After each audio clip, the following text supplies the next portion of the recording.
Hello again, good friends. Welcome, new subscribers. I'm Brian from Apex Detail. Before we get into today's video, I just have a short announcement to make if I could.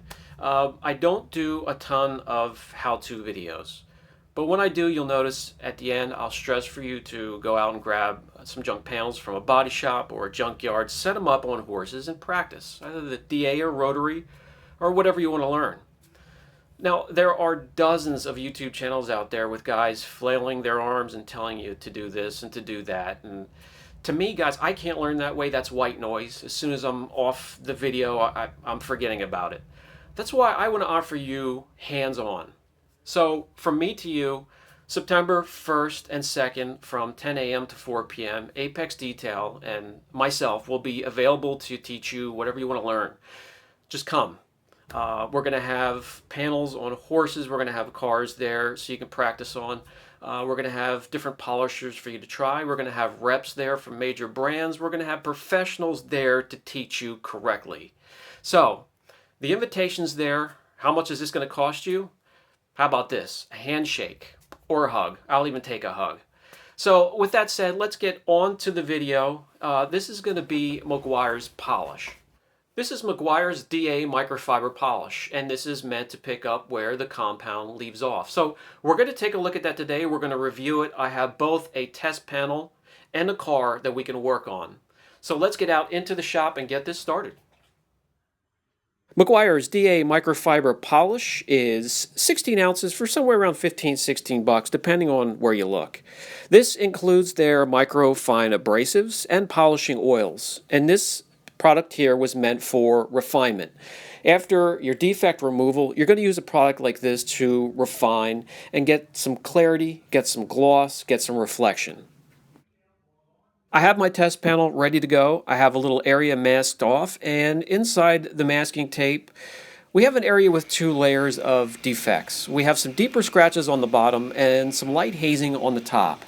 Let's use the product. We're going to use just a 15 millimeter Max Shine polisher, and we'll have the Microfiber 50/50 blend pad attached to it.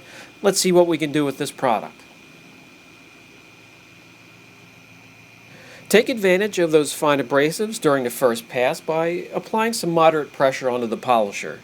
Do a little bit of correction, and then ease up on the polisher for passes after that. Passes 2, 3, and 4, just keep easing it up.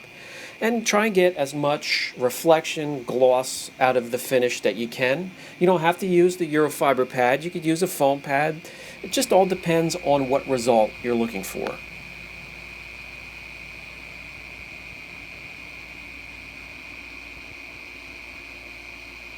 The polishing oils in the 302, keep the residue light, keep it clear so you can keep an eye on the panel or the little area that you're trying to correct.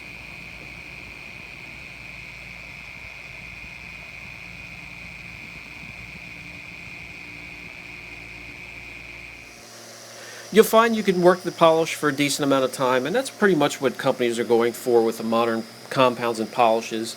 Long cycle time and low dusting, that's what everybody's looking for, and also a decent finish. When it comes to finish, you'll see I have very little pressure on the machine, just 2 fingers guiding it back and forth. And when it comes to the residue itself, very easy to wipe off, user-friendly, and the shine underneath is rather impressive.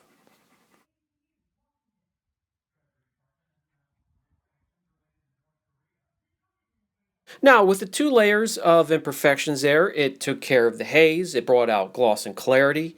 Now, the deeper scratches and defects are left behind, but that's what the D300 would be meant for, and I just wanted to show you that. Switching gears from finish and refinement to defect removal and cutting. The product says it can remove 2,500 grit sand marks or higher, so let's take a look at that. I have 5 sections. We're going to start with 5,000 grit and work our way all the way down to 1,500 grit in each of those sections.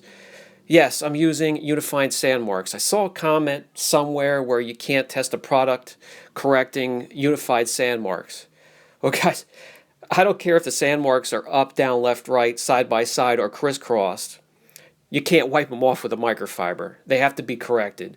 It's also been a constant in the testing, being able to show the difference between these compounds and polishes has been quite accurate so far, where a compound says it could stop removing marks at 1500 grit or 2500 grit. It's actually started to fail in those sections. So we're going to continue to use that method today. I have the usual 3-inch polisher, the flex polisher, and the same pad that we use in our cutting compound series. Let's take a run down through all those sandmark sections and see where the product fails. Again, it mentions it will remove 2500 grit or higher.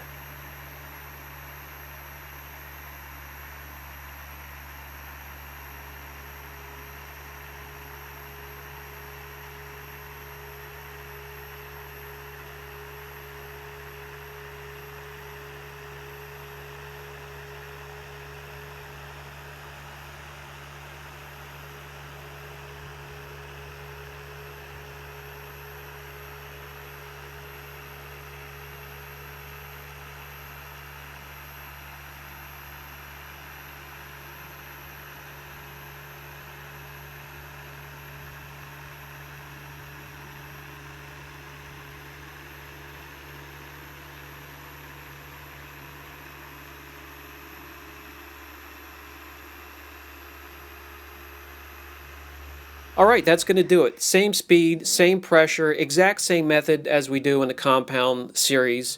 As you can see here, the residue is just user-friendly, easy to wipe off. You don't see any dusting whatsoever.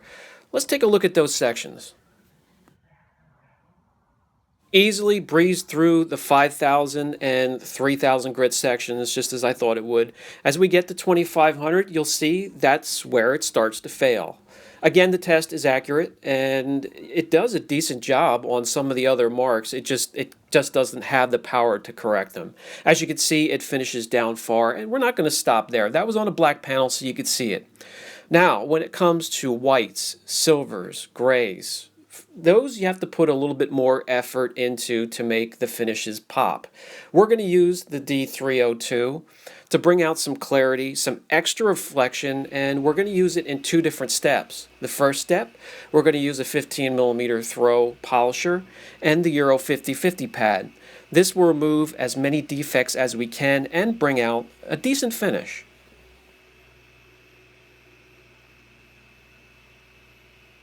Unlike the very next step that we're going to take part in, this process here, the first pass, again, moderate pressure. Take advantage of those fine abrasives and get a decent cut or a decent correction out of the first pass.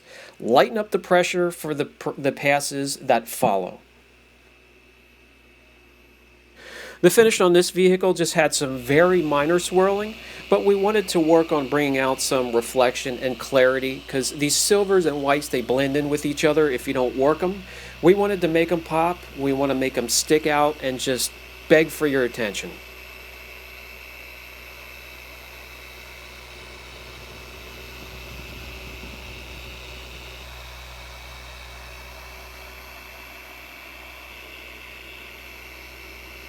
And at this point, we're at our second or third pass, and the pressure is getting lighter and lighter, working on finish.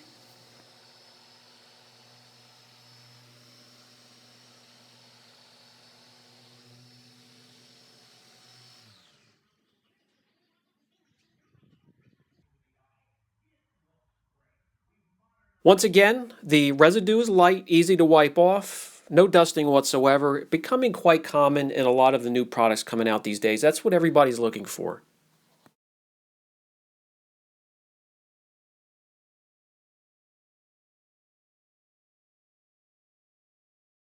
Do you have to use it with that type of pad? Absolutely not. You could use it with whatever pad you want to, depending on the results you're looking for. I'm going to keep using the product. Just switch up pads. I'm going to continue refinement. This here would be the stage right before jeweling. And by the way, guys, I get a lot of questions as to what jeweling is. Jeweling is working on making the surface as flat as possible. Your reflection, your gloss comes from surfaces that are flat. The flatter you can get it, the more gloss reflection you're going to get. And jeweling, you know, it's not just secluded to the rotary. You can also get it done with a dual action polisher. It takes a long time, but you can actually get it done. There's a lot of people that are comfortable with the rotary. So you can also jewel with a dual action polisher. You just got to know what you're doing. And by the way, when I do switch to that final step, I will be switching from this pad to a black application pad, and maybe switch over to a product like maybe Polish Angel Escalate Lotion or Angel Wax Perfect Polish. Those are cleaner polishes that have very, very fine abrasives. By the way, during that final step, pressure on the polisher, non-existent. Just use 2 fingers to guide the polisher, maybe even lift up on the polisher if you have one of those heavy 5.5 pound rotaries or older DAs. So we have the hood finished here. We worked on bringing some extra gloss or reflection on silvers, whites. It takes a little bit more effort, but you can get it done.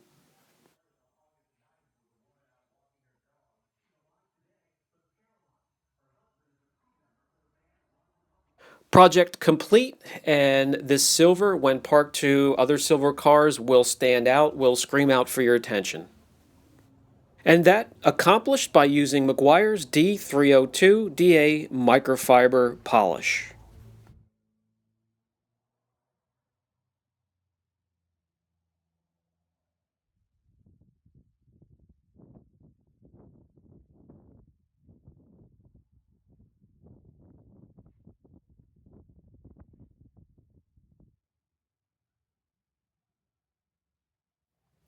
Okay guys, so it does everything that it was meant to do, as you can see there. It picks up where the compound leaves off, it removes 2500 grit sand marks or higher, it finishes down rather far. What you do with it is going to depend what pad you team it up with. The price is right, you have long working time, no dust whatsoever. Not much to complain about, guys. If you have any questions, don't hesitate. Brian from Apex Detail, catch you in the next video.